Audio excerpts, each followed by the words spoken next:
Hi everyone, good night, good morning and good afternoon to everyone in the different time zones today. My name is Pedro Hartung. I'm a lawyer and I'm a legal policy coordinator at Alana Institute in Brazil. It's a pleasure to start this session named Justice Begins in Childhood, the Brazilian experience of early childhood in the judicial system and the role of civil society, organized by Open Society Foundation and Alana Institute, and also the Brazilian National Early Childhood Network and ANDI, Communication and Rights, also from Brazil. And our goal today is to discuss how can civil society work with the justice system. The session aims to demonstrate the importance of the articulation between civil society organizations and the justice system to guarantee the rights of the child, especially by improving and transforming the structure, functioning, and decision-making process of their institutions and the proper training of their agents. Of special relevance in this context is the experience of the National Pact of Early Childhood, coordinated by the Brazilian National Council of Justice, an institution from and also directed and presided by the minister from the Supreme Court. The panelists will also highlight the importance of harmonizing the rights of children with the rights of other individuals as imprisoned parents, especially mothers, by analyzing the judicial leading case of the collective habeas corpus on behalf of imprisoned women and adolescent mothers presented by the Brazilian Supreme Court when their provisional arrest was converted into home arrest. Key content points of the discussions: the judicial system as a leading force in the promotion of children's rights, the National Pact of Early Childhood, the experience here in Brazil, the judicial advocacy, harmonizing children's rights with women's rights, organizing civil society for early childhood advocacy, the Brazilian early childhood legal framework and its intersectoral actions, the role of civil society in the judicial system, and lastly, how to establish an effective dialogue with the judicial system. First of all, a little bit of the context, of the Brazilian context and scenario. We have around 20 million children from 0 to 6 years old as we consider early childhood here in Brazil by Brazilian law, but almost 74% of families of those children have income above minimum age, below actually minimum age, which is a context of extreme vulnerability. But ensuring rights and best interests of children with absolute priority here in Brazil is a responsibility shared by all: families, communities, society, and also the state, including the judicial system itself, which has a duty under Article 227 of our federal constitution to put children first in all their training, structures, budget, management, and decision-making process. We need a more accessible, sensitive, and child-friendly justice system, also during early childhood. The National Pact for Early Childhood is a unique opportunity to bring the issue, so all the topic of children's rights in early childhood, to the center and to the entire justice system here in Brazil, focusing on the legal framework and also particularities or advanced science like neuroscience to all the professionals of the justice system, focusing also topics not related specific to the law, but also to human and children's development. Without further ado, I would like to invite Mr. André Luiz Guimarães Godinho, which is the Brazilian National Justice Ombudsman and a member of the Brazilian National Council of Justice. In the context of the Brazilian National Council of Justice, he currently is the chairman of the Permanent Commission for the Improvement of the Military Justice and a member of both of the Permanent Commission for Sustainability and Social Responsibility. Unfortunately, he wasn't able to join us live, but he recorded a video to us to talk about this National Pact for Early Childhood. Boa tarde. Inicialmente, destaco a importância deste 14º Congresso das Nações Unidas sobre Prevenção ao Crime e Justiça Criminal. É assim, a honra de podermos apresentar para importantes representantes internacionais o Pacto Nacional pela Primeira Infância, uma iniciativa de autoria do Conselho Nacional de Justiça que trata do resgate de direitos fundamentais da cidadania brasileira. Peço escusas desde logo por estar realizando esta apresentação de forma gravada, mas tal modelo foi adotado para otimizar a tradução e garantir a melhor compreensão de todos. O Conselho Nacional de Justiça, CNJ, é órgão central de planejamento e coordenação do Poder Judiciário, nos termos do artigo 103b da Constituição da República Federativa do Brasil. É atualmente presidido pelo excelentíssimo ministro Luiz Fux, presidente do Supremo Tribunal Federal, equivalente à Suprema Corte Brasileira.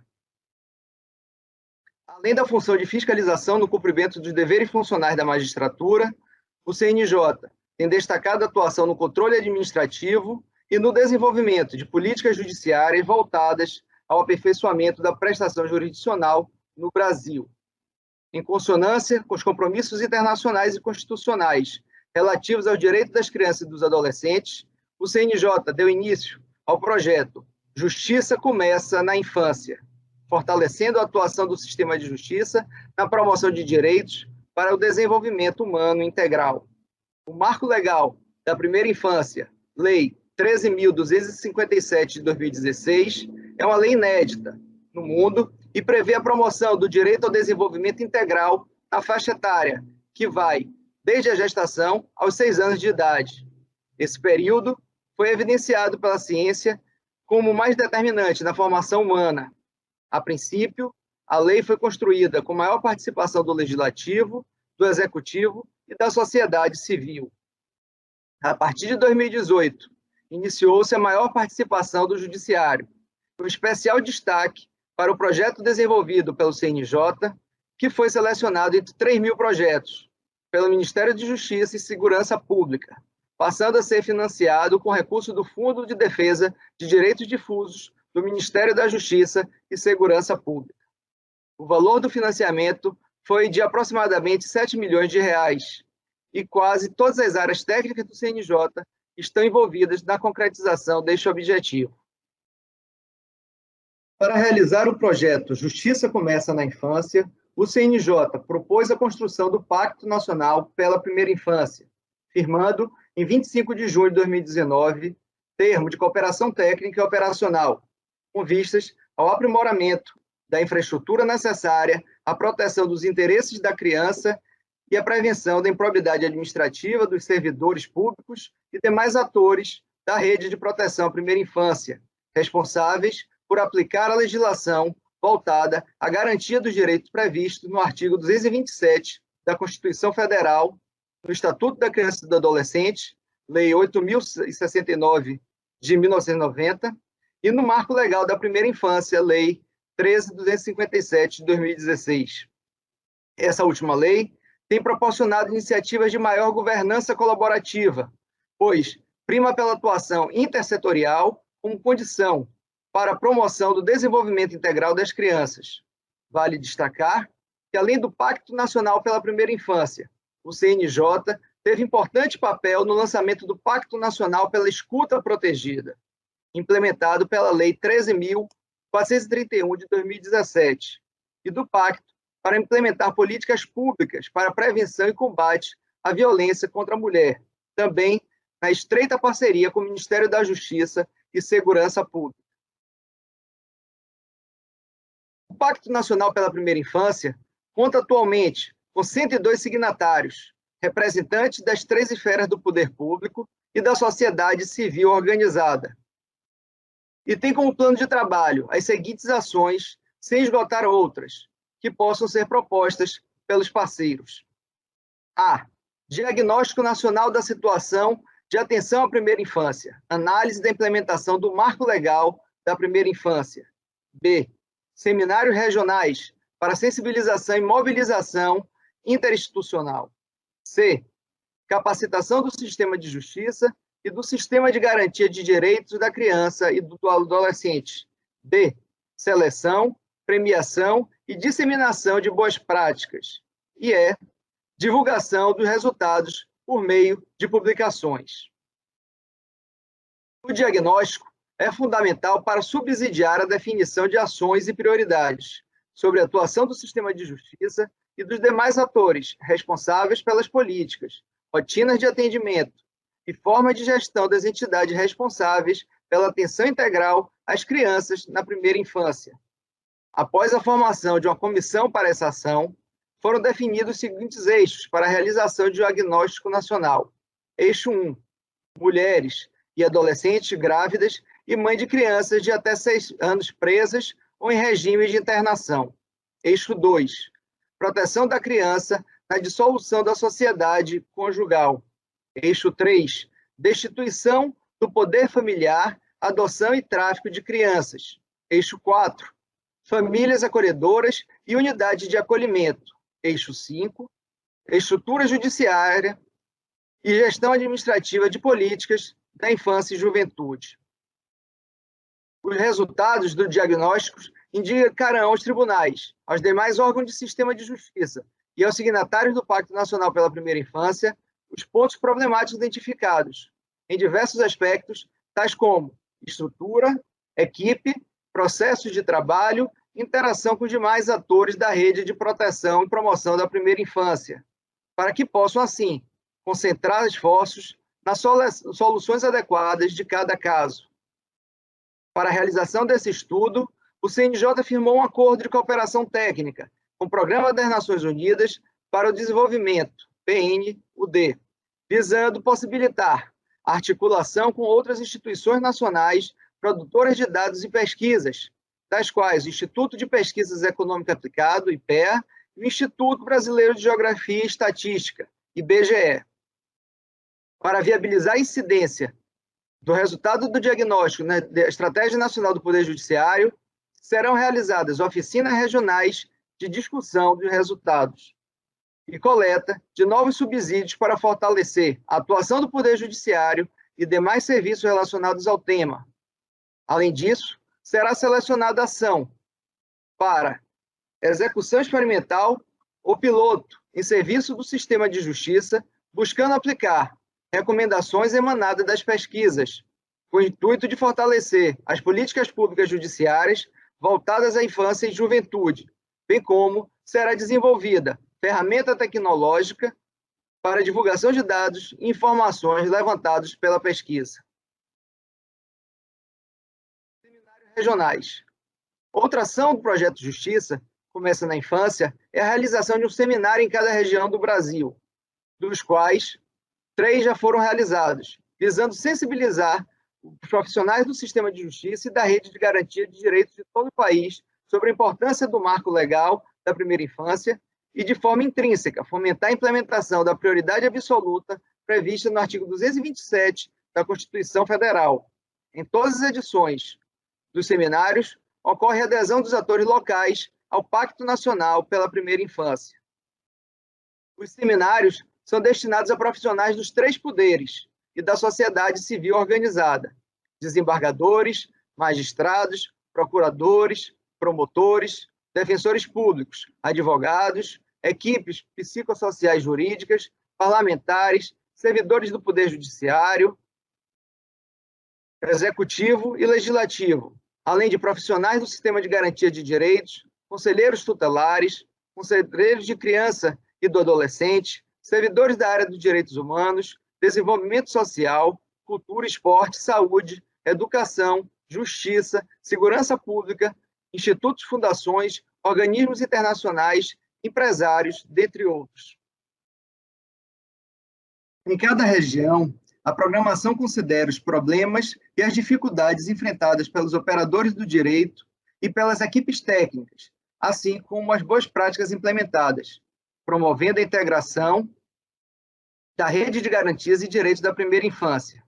Também são propostas em workshops temáticos e simultâneos, ações que podem ser implementadas pelo CNJ e pelos demais signatários do Pacto Nacional pela Primeira Infância.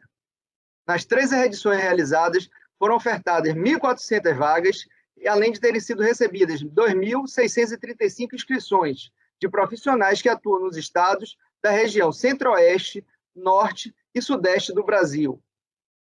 As questões apresentadas pelos participantes nos workshops foram analisadas pelo Fórum Nacional da Primeira Infância e da Juventude, FONINGE, que emitiu uma nota técnica com a recomendação de elaboração de protótipo de fluxo de integração intersetorial.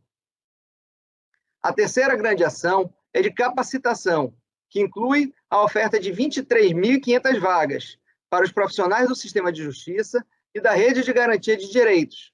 O direito dos profissionais à qualificação está destacado no artigo 10 do Marco Legal da Primeira Infância, Lei número 13.257 de 2016. A capacitação será realizada em duas modalidades. Para operadores do Sistema de Justiça, foi planejado o curso Marco Legal da Primeira Infância e suas implicações jurídicas, com 1.500 vagas. Por ser uma área que requer atuação multidisciplinar e intersetorial, o público-alvo desse curso abrange magistrados, promotores de justiça, defensores públicos, advogados e delegados de polícia. Para os profissionais do Sistema de Garantia de Direitos, foi planejado um curso à distância sobre o Marco Legal da Primeira Infância, com público-alvo voltado da rede de serviços da assistência social, saúde, educação, organização da sociedade civil e demais integrantes da rede de atenção à primeira infância. Essa capacitação recebeu o nome de Curso Marco Legal da Primeira Infância para todos e serão ofertadas 22.000 vagas. Com a capacitação, espera-se alcançar melhores resultados na realização de atividades voltadas à primeira infância, com profissionais conscientes de suas responsabilidades e aptos a prestar atendimento humanizado, com qualidade e rigor técnico, buscando propiciar acolhimento personalizado e integrado, com foco na solidificação das bases de formação da criança e sua constituição como indivíduo dotado de especificidades. Espera-se ainda identificar profissionais com aptidão pedagógica para atuarem como multiplicadores do conhecimento disponibilizado no curso, auxiliando no alcance e formação de um número ainda maior de agentes de promoção do desenvolvimento das crianças desde o início da vida. Outra ação do projeto foi a seleção, premiação e disseminação das melhores práticas, por meio da qual se selecionou 12 práticas, subdivididas em 4 categorias: Sistema de Justiça, Sociedade Civil, Governo e Empresas, como mecanismo de fomento e reconhecimento de experiências de sucesso implementadas há pelo menos um ano e que contribuem para a promoção e garantia dos direitos da primeira infância. O objetivo é realizar um benchmark de práticas inovadoras, eficazes e passíveis de replicação em outros órgãos e entidades, visando ao aperfeiçoamento do entendimento prestado pelos agentes públicos e pela rede de atenção à primeira infância. As práticas inscritas foram analisadas por uma comissão de avaliação, composta por membros indicados pelos signatários do pacto. A análise foi dividida em uma fase eliminatória e outra, classificatória. Na fase classificatória, foram considerados os critérios de eficiência, eficácia, inovação, replicabilidade, custos e recursos de implementação, intersetorialidade e alcance social. Atendendo à chamada pública divulgada em 2019, mais de 180 projetos foram inscritos. As 3 melhores práticas de cada categoria foram premiadas como reconhecimento dos esforços empreendidos para a promoção e garantia de direitos e atenção à primeira infância. Todas as práticas premiadas foram objeto de disseminação de conhecimento, visando a sua replicação por qualquer órgão ou instituição interessada, com vistas à melhoria dos serviços de atenção à primeira infância.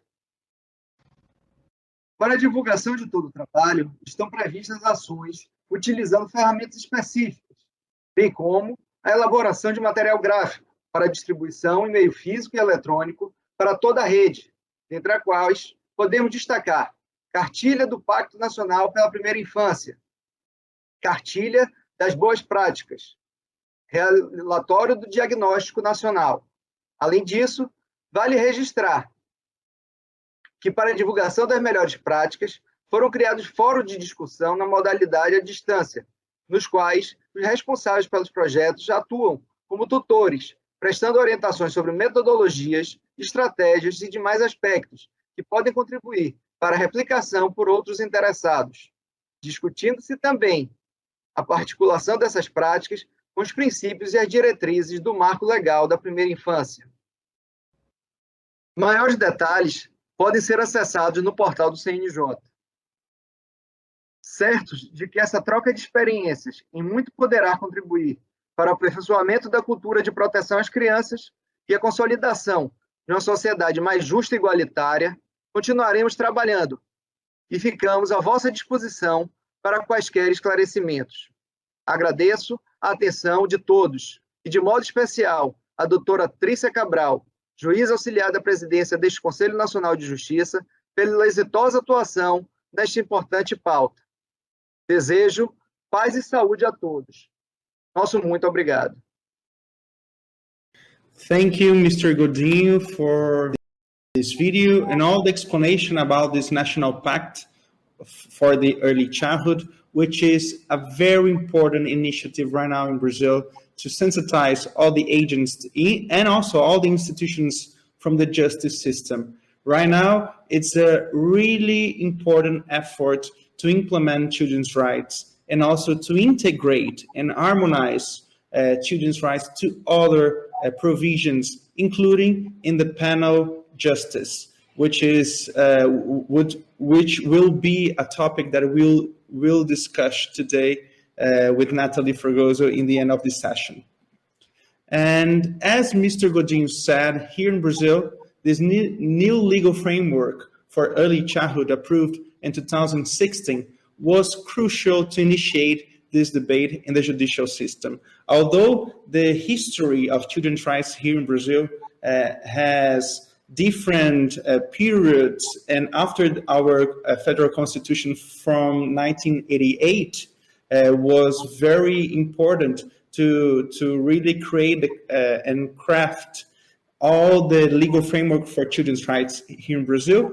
This new legal framework specific for early childhood was a new powerful force to ignite again all the changes that we need inside the judicial system to have a more friendly judicial system towards children and also their families, including their mothers. But civil society was very important in all those processes, and not just in the judicial system right now, but also before, to approve this new legal framework and also to implement different strategies in the municipal level, the state, or the union level in Brazil. And to talk a little bit about that, I want to invite Madam Miriam Praguita. She is the Executive Secretary at the Brazilian National Early Childhood Network, RNPI, an alliance of more than 200 governmental and civil society organizations aimed at fostering legislation and policies to guarantee children's rights in Brazil.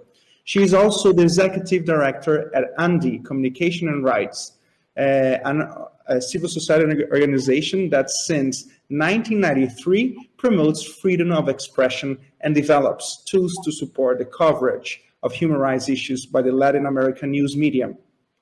Please, Madam Miriam Praguita, you have the floor now. So, hello, it's an honor. Hi, hello. As you say, Pedro, good morning, good afternoon.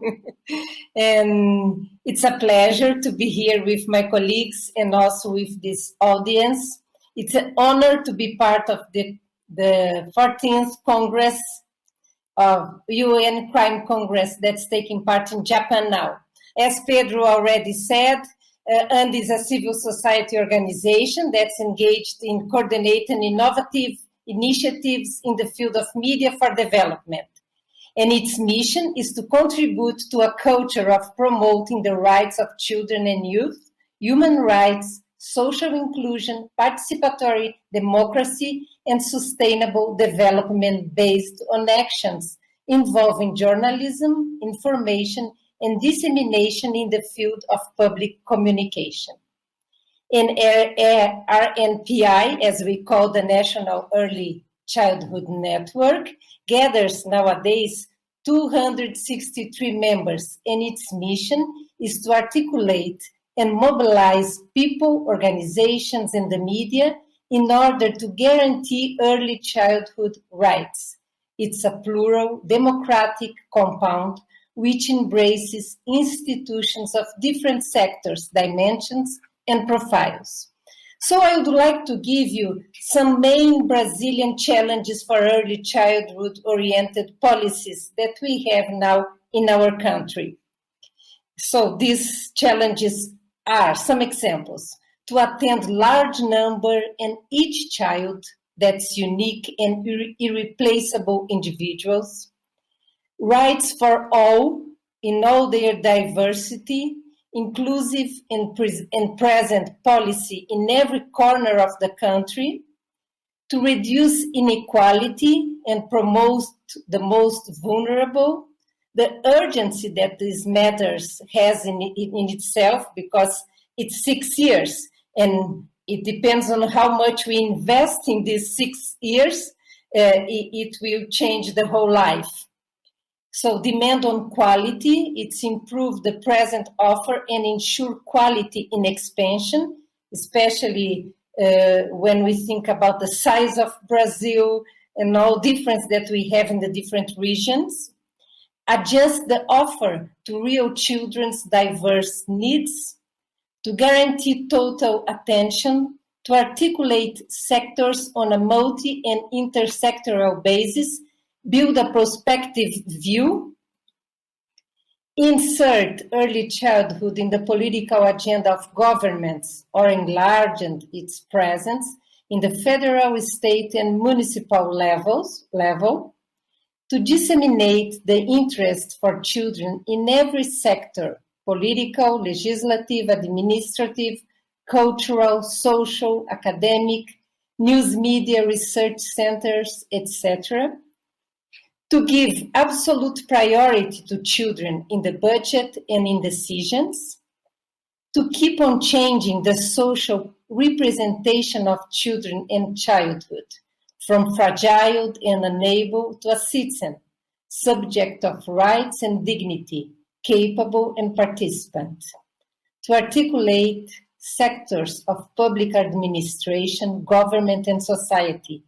Hear, listen, dialogue, and embrace contributions, and establish a stable source of financial resources with adequate amount, early childhood budget. So, since I spoke already a little bit of this scenario that we have in Brazil, so I talk a little about what that we have that protect already us already. It's the legal framework for early childhood that my colleagues already talked, that was passed in 2016. It's going to be 5 years tomorrow. For us, it's the day after tomorrow, but for Japan, it's tomorrow. Reinforcing the state commitment in all levels of the federation to set policies, plans, programs, and services that meet the specific needs of this age range, aiming to ensure its whole development.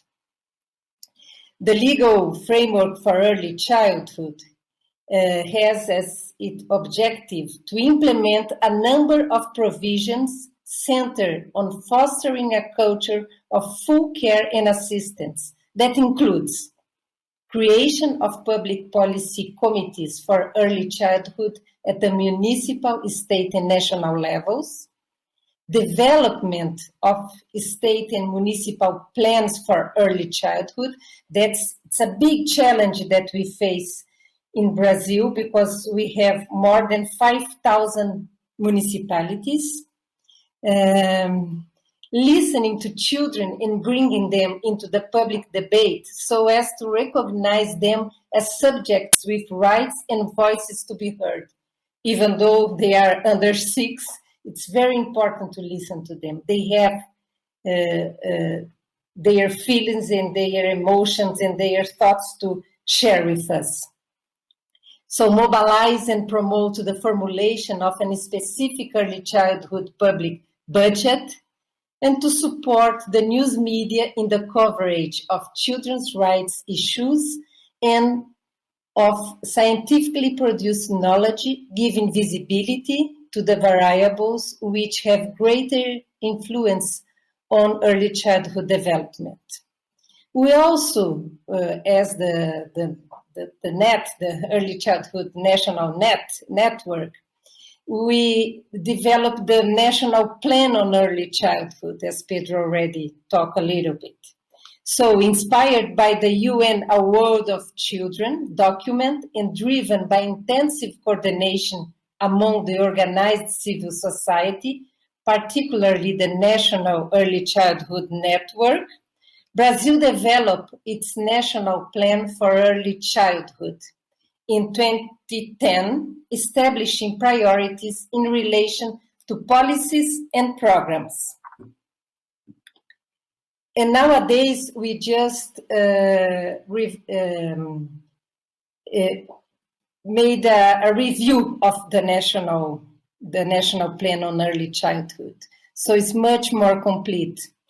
So in 2019, the National Council of Justice undertook this unprecedented commitment, spearheading the National Pact of Early Childhood, which aims to promote the enforcement of legal framework for early childhood, as my colleague Godinho just spoke.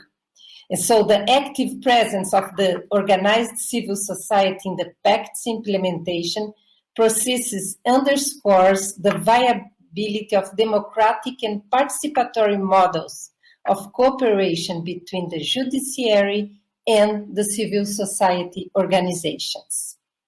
So now I would like to share with you some intersectoriality in civil society outcomes.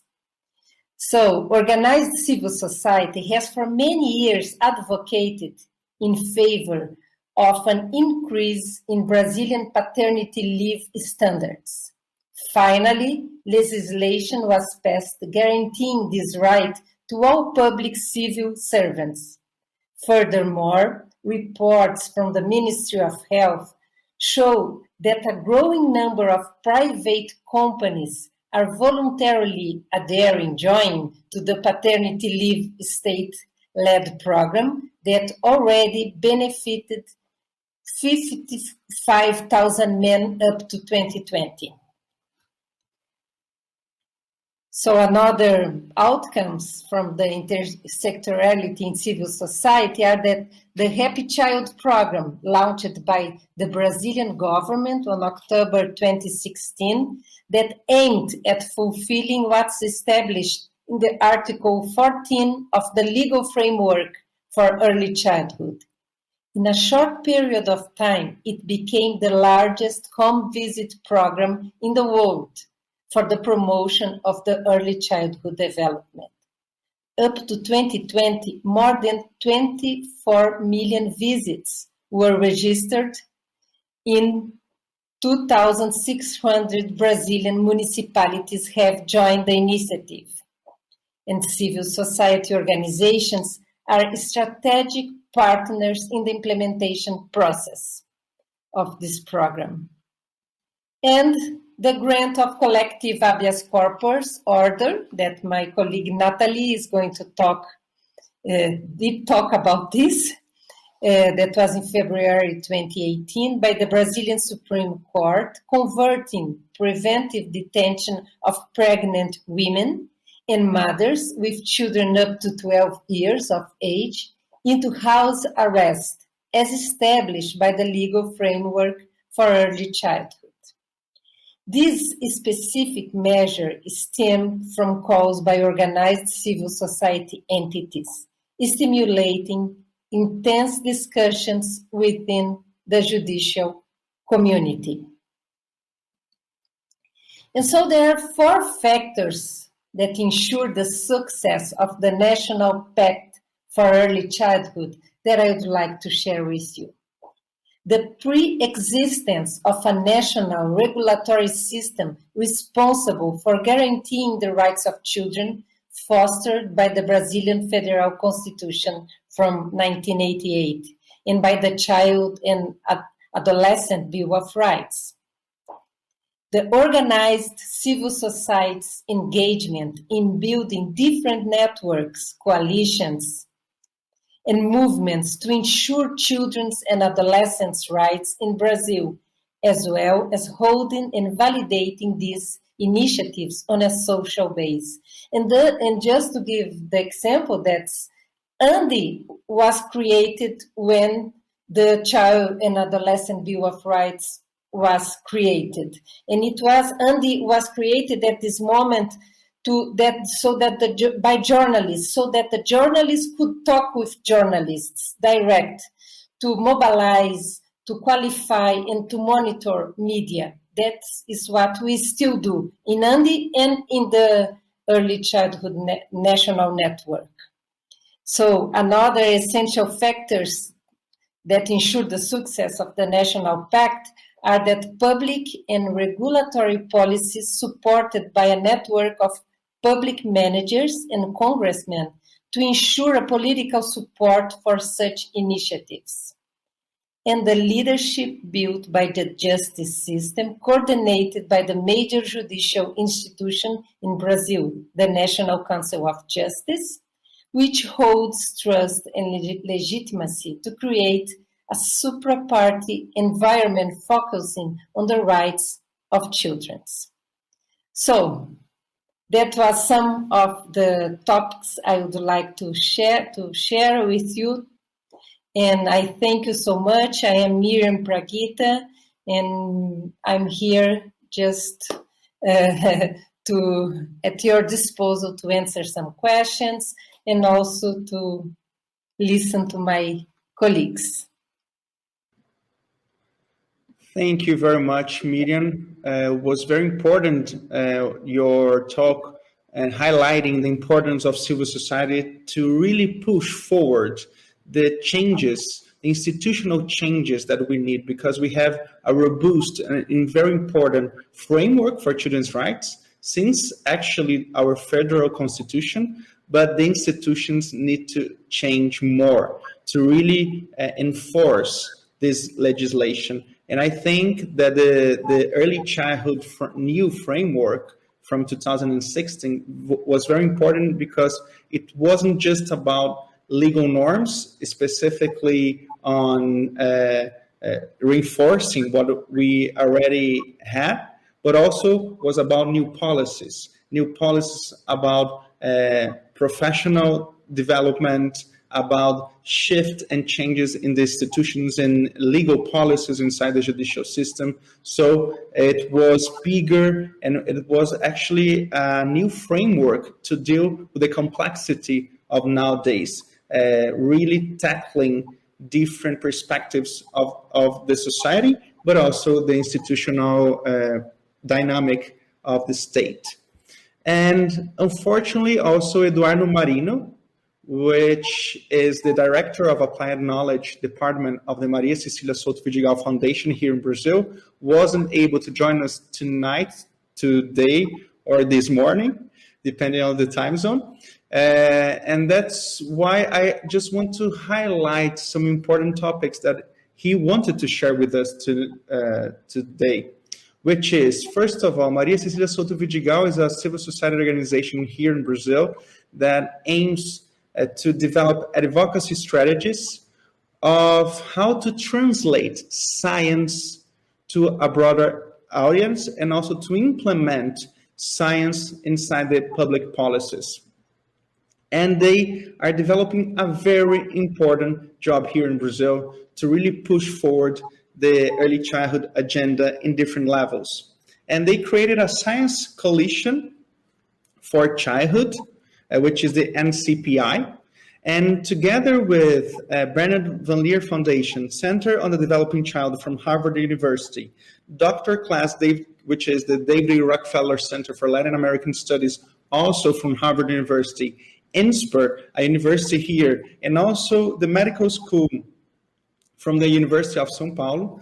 They created the NCPI to develop new science and also to gather information for top-notch sciences around the world on children's development, public policies for children.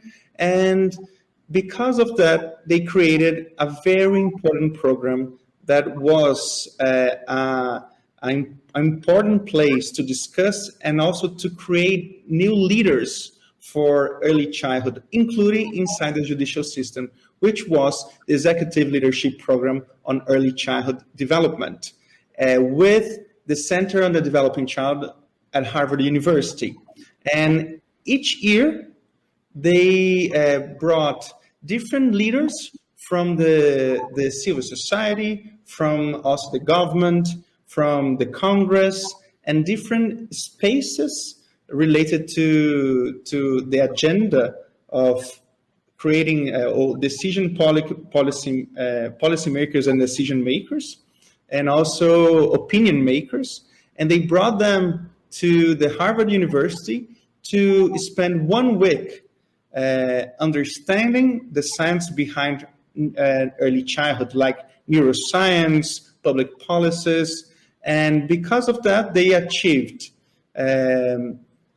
more than 100 action plans related to the early childhood.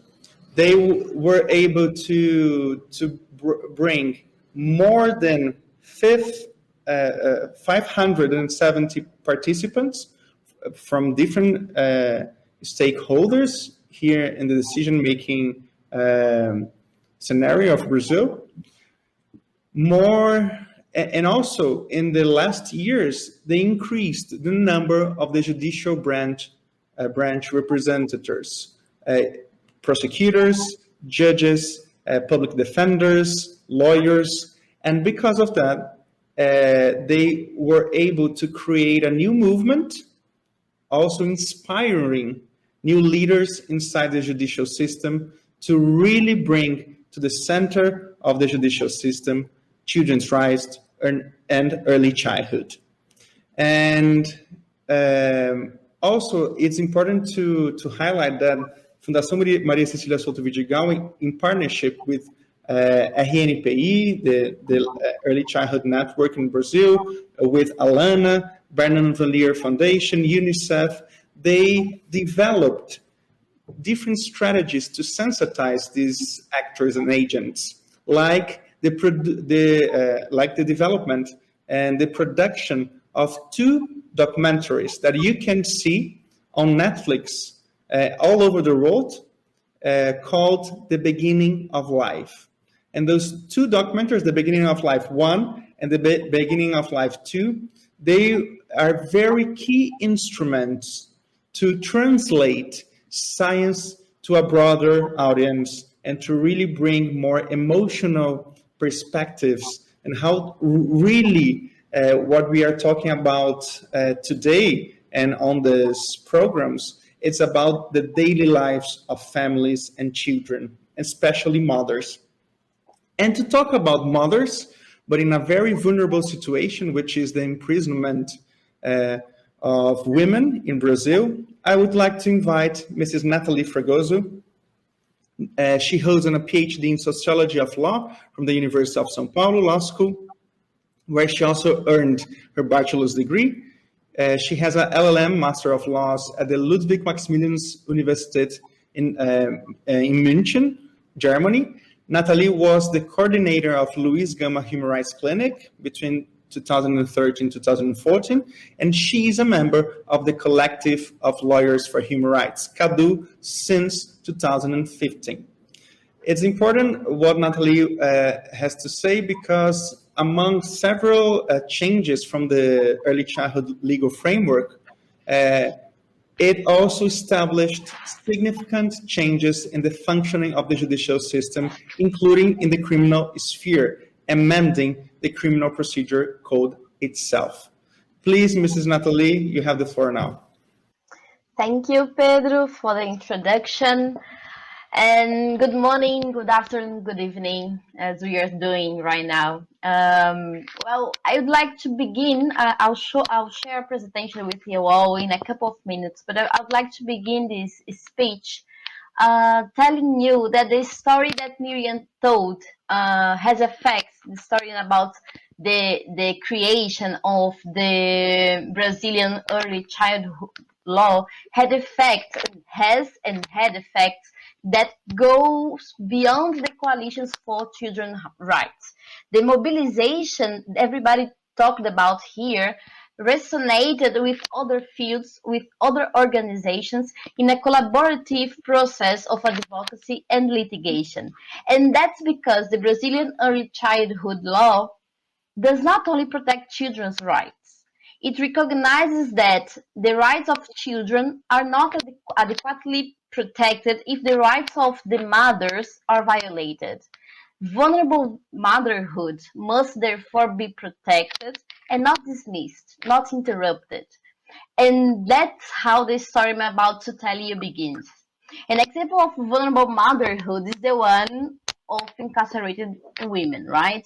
The Brazilian early childhood law provides for the possibility, 2016, for the possibility of substitution of the preventive detention by house arrest. We, the lawyers of the Human Rights Lawyers Collective, also known as CADU in Brazil, monitor the implementation of the law and realized that various excuses kept showing up, kept appearing for keeping women in prison. In light of this, we thought of a class action, a liberty class action, on behalf of all women and their sons and daughters because they were subjected to illegal conditions of incarceration. And I'll now share with you the presentation I prepared in order to talk about this issue. There you go. So we are talking about the first collective habeas corpus admitted by the Supreme Court in Brazil, right? It's the habeas corpus 143541. And it was presented in 2017, it was granted in 2018, an historic decision. And it was a class action, therefore, presented in favor of all pregnant women, feral women, mothers of children up to 12 years old, and also of the children themselves. The action, as I told you, was presented by the Human Rights Lawyers Collective called CADU. And our premises in this case were that, as with other individual rights, violations of the right to freedom can go beyond the individual, can reach a collective, can reach a large number of people, and can have, therefore, collective effects. The abusive acts, the illegal acts, in these cases, they have a super-individual dimension. If we do not recognize that, and we insist in applying individualized measures to correct this kind of situations, we are not able to seize the violations. We make the patients or the victims more fragile, and also we made it more difficult to realize that the reality we're talking about, the reality we are fighting. And we are talking about the prison system in Brazil, the criminal justice in Brazil. When we're talking about incarceration of women in Brazil, we are talking about more or less 40,000 women incarcerated. The data nowadays in Brazil are not very clear. There are two sources which are quite different in their estimation of on the number of women incarcerated. We are talking, and of course, if we see the whole Brazilian prison population, it seems little. We have more than 800 people incarcerated in Brazil, and the women are just 40,000 women incarcerated. But this number has increased enormously since the year 2000, more than 600% actually. And this incarceration is highly related to drug crimes, to the involvement with drug crimes, and more often not with minor drug offenses. And when we are talking about the imprisonment of women, we are talking about their confinement. We are talking about not only of the deprivation of liberty, but we are talking about the removal of access to prenatal health programs. We are talking about a difficult access or irregular access to childbirth and postpartum care. We are talking about irregular conditions or not ideal conditions of hygiene and self-care. We are talking about an environment which is not adequate, is not prepared to receive children and to actually provide for adequate conditions for a woman to exercise her motherhood. There are several news in Brazil from the years 2017, 2018, which were the years when we were discussing this case before the Supreme Court. And those news were giving notice, were talking about women who, for example, gave birth alone in their cells without any kind of assistance. We had cases of women that just after the birth had to go back to their cells with the children. We're talking about cases in which women had to go through childbirth with handcuffs, and that's the kind of experience we are talking about.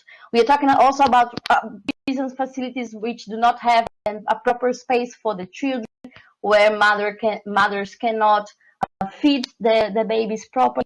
Of course, Brazil is huge and the institutions vary a lot too, but we are talking about the systematic violation of reproductive rights. We are talking about the systematic violation of children's rights as well.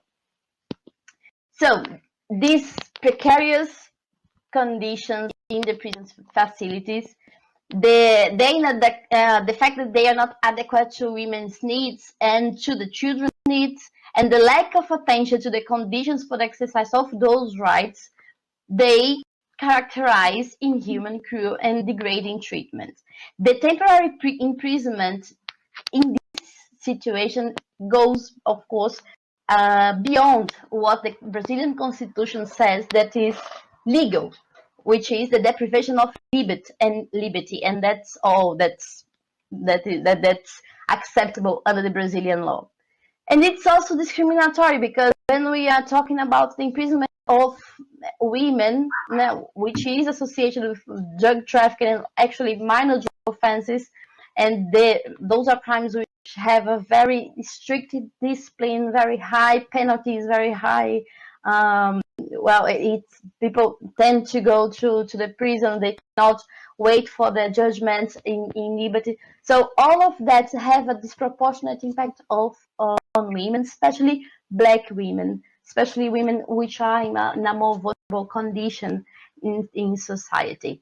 And those were the arguments presented to the Supreme Court, and those were the arguments that led the Supreme Court to grant the collective habeas corpus on behalf of the women and the children, and to determine the substitution of the preventive detention for home arrest for all of those women. Of course, we are not in a position to say that this kind of problem has been is now past. That's not the case, unfortunately. There is still a huge number of women incarcerated. There is still pregnant women incarcerated in Brazil. There are still women that do not have adequate access to prenatal care because they are waiting for a sentence, for a judgment. But we can say that a new way of claiming for rights has been created, has been accepted by the judicial system in Brazil, and we're talking about the collective habeas corpus, which has been used on behalf of adolescents, which has been used on behalf of people accused of minor offenses, which has been used in this COVID context. So that's a huge victory. And also, I guess, and that's the point here, we were able to make it known by every single judge in Brazil that the early childhood law provided protection for women in conditions of incarcerated women and their children. That is, they protect also the rights of women, and they have a right not to be subjected to prison before the conviction, because there is this alternative, which is house arrest. And the alternative, because it's a premise of the law that in order to protect the children's rights, it's necessary to protect the mother's rights as well, to support them in their motherhood. And as one last thing I'd like to share with you, and it was very present in the speech of Miriam and also Pedro, is that this joint effort, which is the Early Childhood Pact, which is the early childhood law in Brazil, is a very it's a paradigmatic case, I would say, in how civil society organizations can work well, can work in a collaborative way, can work from different perspectives in order to bring the protection of rights a little bit to a better place. So from the advocacy in the parliament to the litigation in the Supreme Court, and from there to several advocacy initiatives in talking to judges, in monitoring the implementation of the law, in responding to those various excuses not to substitute the preventive detention by the house arrest. So this is an ongoing process, this is an ongoing effort, and this is a joint effort. And I guess we are in a very different place than we were in 2016, and that's due to the beautiful joint work that has been done in order to protect children's and women's rights, because we have now learned that they are interdependent, that we cannot protect one by violating the other. Thank you very much.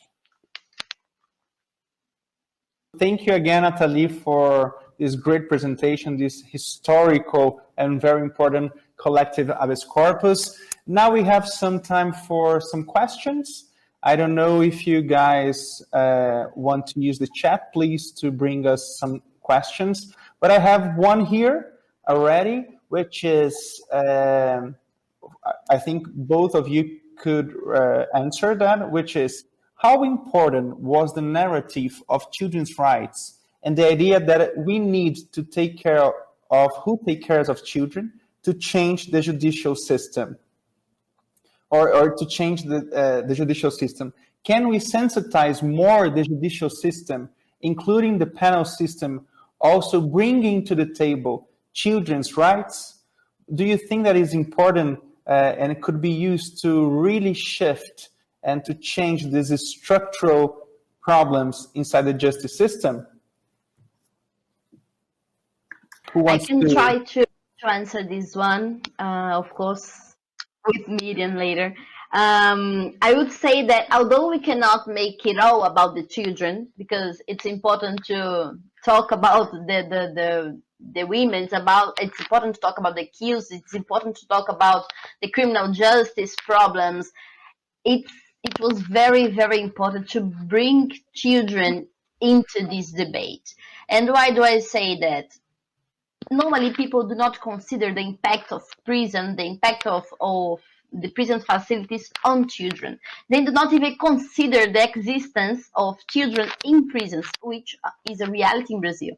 There are right now children being fed in prisons. There are right now children being gestated in prisons. There is right now children growing up in prisons in Brazil. So this is frequently forgot by people making decisions about prison facilities, by people making decisions on criminal justice. And this has to be remembered, of course. And it was very important, the shifting in law, the shifting in the criminal procedure code came from a law, which is a law to protect children's rights, right? So it was, how can I say, it was a law that was not subject to this punitivism, which is usually associated with the debate on criminal justice, with the debate on crime in Brazil. So it was a very important way to shift, as you said, the focus, to shift the terms of the debate and bring light to the fact that there are children in prison facilities and they are highly impacted by what people do to their mothers. Well, when we're talking about the female incarceration, and when we're talking about the incarceration of mothers, we are always talked about the impact extra muros, extra walls, which we must not only consider the impact of prison on women, but we must always consider the impact of the imprisonment of women outside the prison walls. That is, the impact on their families, the impact on their children, the impact of their access on their children, and also the impact, because that's frequently the case, but also the impact of bringing the children in this environment. So that's why when we're talking about women, we must make prison an exception. We must make, especially preventive detention, a provisional detention, an exception. And I hope I have answered your question, Pedro. It was very important to bring children in, to mention children, and to, well, thank you, Natalia. I think you answered very well. And also it's important to highlight that this historical collective habeas corpus also was applied to adolescents from the juvenile justice. And because when we are talking about pregnant women, we can also talk about pregnant adolescents and how they are raising, how they are having their kids inside juvenile justice facilities, which is also an absurd. And also how can we shift this idea and also bring the guarantees that our existing law brings also to the adolescents. So it's a double absolute priority for the baby and also for the adolescent mother. And Miriam, do you want to talk a little bit about this and how really to bring to the center of the judicial system is easier to sensitize judges, for instance, when you talk about children, when you bring children to the table? So I think that Natalie already spoke almost everything, but it's something that it still have a lot to change in Brazil to sensitize the judges about children. It's something that's cultural in our society, that normally these children between the early childhood, it's invisible in many ways. So it's fundamental that we make this sensibilization, this mobilization of the judges too, because they are also used to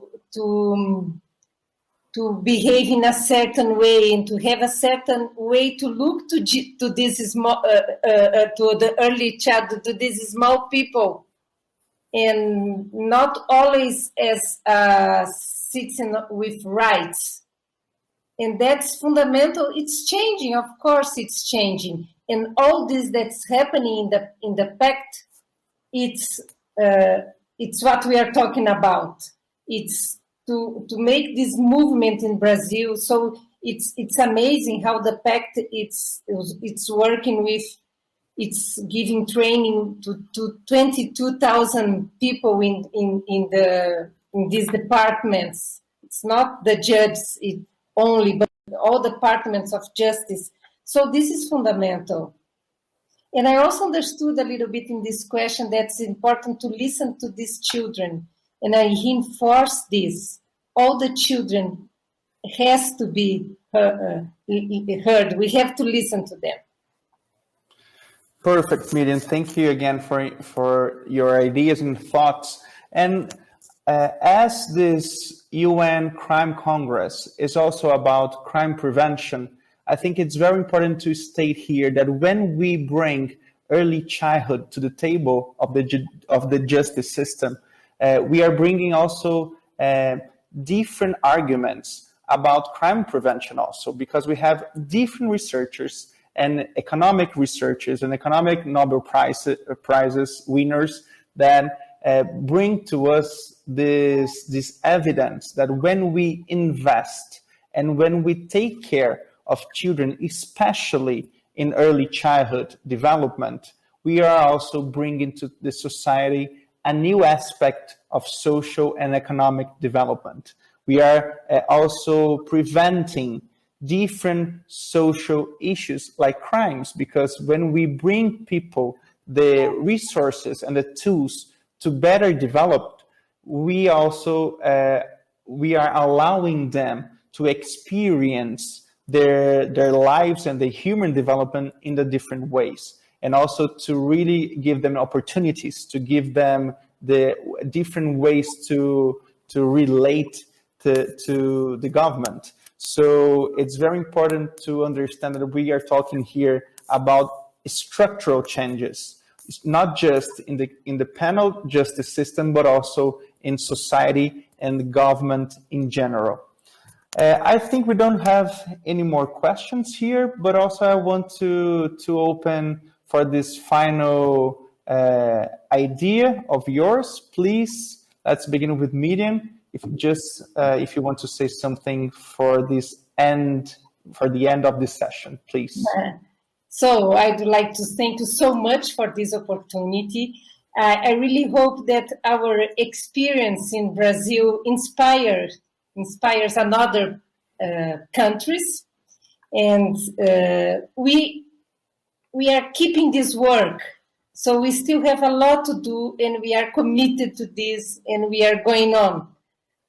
So it's this, when we have the space to debate, to think, to share, we learn a lot, and that's so important. And so I thank you again and again for this opportunity. Okay? Thank you, Miriam. Please, Natalie. Hi, thank you. I also would like just to acknowledge this wonderful opportunity to be here and talk to you about this special subject. As Miriam also said, it was a great experience working on this case with other lawyers of CADU, and that is because it was a collective effort. It was an effort that we made in different arenas. It was long term, so I guess there is a lot to inspire there. I agree with you, Media, and not only to for people outside Brazil to see, but for people in Brazil and for us to repeat it, because it involved advocacy in parliament, involved national litigation on Supreme Court, involved litigation on the lower courts, involved litigations on the custody hearings. It involved so much, and research, because the collective habeas corpus was heavily based on empirical research, as well as the advocacy work in the parliament, as Pedro mentioned also. So I guess we have learned a lot from this experience, and what we learned is that structural problems, structural issues, interdisciplinary issues must be addressed in a plural way, in a interdisciplinary way also, in in a joint way, opening space for people from different backgrounds and different perspectives and different fields to join and say their piece and help those, long standing problems in Brazil to be addressed, to be overcome. So it has been a pleasure to be here to talk about this issue and to work with you both, and also all that could not be here, in order to protect children's and women's rights. Thank you very much, Natalie. It was a pleasure to also have you here, have you also, Miriam. Thank you, Mr. Godinho, for your video and participation. And also I want to thank very much Vich Vivarta, Marina from Open Society Foundation for helping us to organize this session.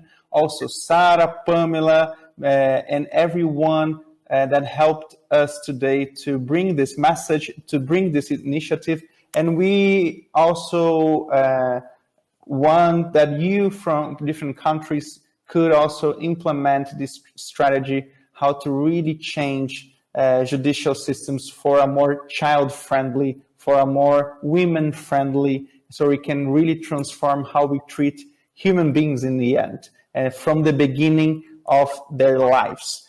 Please share this session, these presentations, and feel free to contact us so we can discuss it further in different sessions, in different dialogues. We're very happy to help you to develop in your country these ideas, because we believe that we can really join forces to change our judicial systems. So thank you very much for attending this session, and hope you guys have a wonderful Congress.